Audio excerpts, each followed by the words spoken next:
Cérémonie est non seulement un moment agréable, mais c'est aussi un moment important de la vie de notre mairie, car elle nous permet, le temps d'une soirée, de faire avec vous la synthèse d'une année.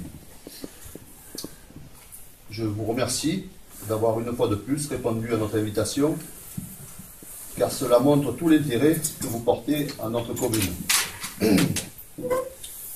Nous voilà donc de nouveau réunis pour notre traditionnelle cérémonie des vœux. Et donc, de façon traditionnelle, mais très sincèrement, je vous dis bonne année. Bonne année à vous, à vos proches et à tous ceux qui vous sont chers. Que cette année vous voit toutes et tous en bonne santé et qu'elle soit une année de bonheur et de réussite personnelle. En prononçant ces vœux, je ne peux m'empêcher de penser à la dernière fois que nous nous sommes réunis pour la même occasion. C'était il y a environ un an, mais j'ai l'impression que c'était hier. Le temps passe vite. Cependant, force est de constater que malgré tout, malgré ce temps qui passe, nous avons pu mener à terme un certain nombre de réalisations. Alors me direz-vous, que s'est-il passé en cette année 2017?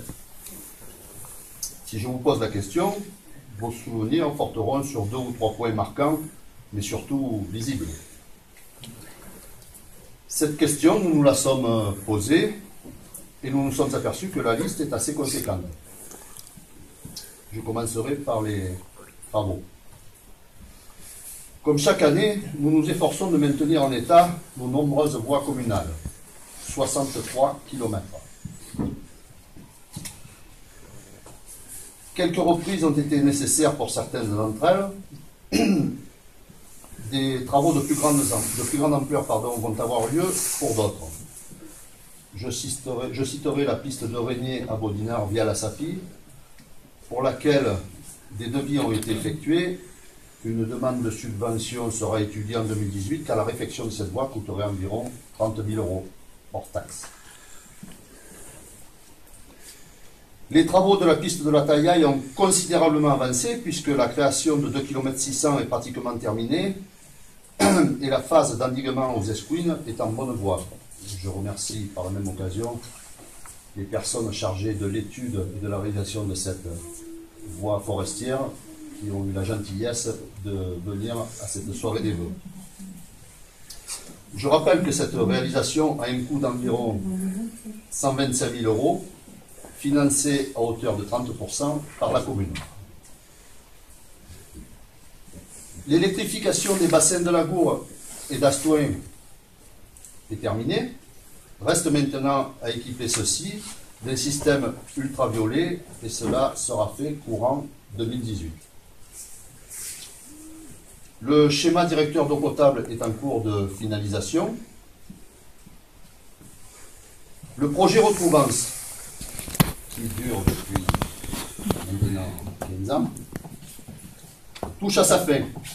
Le refuge du lac est terminé et celui de Bayon devrait être fini au début du printemps. J'entends par fini cuisine montée, aménagée, etc.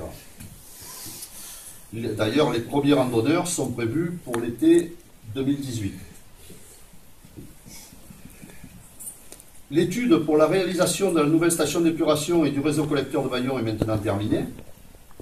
Nous devrions lancer la consultation des entreprises en début 2018.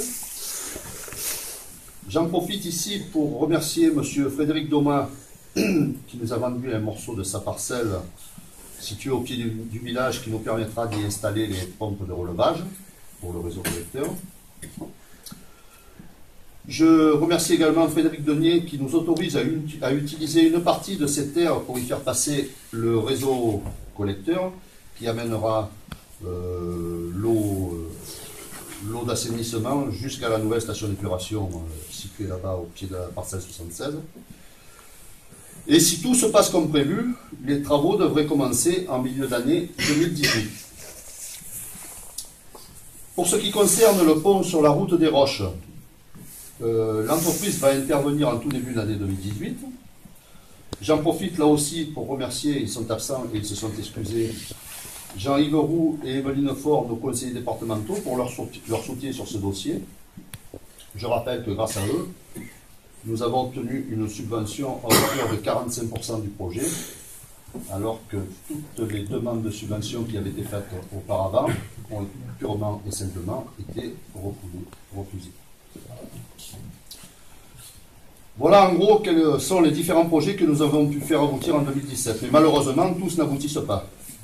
Je prendrai pour exemple le dossier de broyage de la fameuse parcelle 76 située en bordure du village. La demande de subvention que nous avons déposée auprès des services de la région a été refusée. Nous avons axé cette demande sur le pastoralisme éventuel que nous aurions pu effectuer sur ces 28 hectares. Mais pour que cette demande eût été recevable, encore eût-il fallu l'agrémenter d'une construction d'une cabane pastorale. C'est la raison pour laquelle on nous l'a refusé, parce qu'on n'a pas prévu de cabane pastorale. J'ai eu beau prétexter que ce terrain était en bordure du village de Bayon, rien n'y a fait. Et vous comprendrez aisément qu'il n'est pas question pour nous d'engager les deniers du contribuable sur une réalisation qui n'est absolument pas nécessaire. On va donc réviser en 2018 notre copie de façon à pouvoir obtenir une subvention importante, au moins en obtenant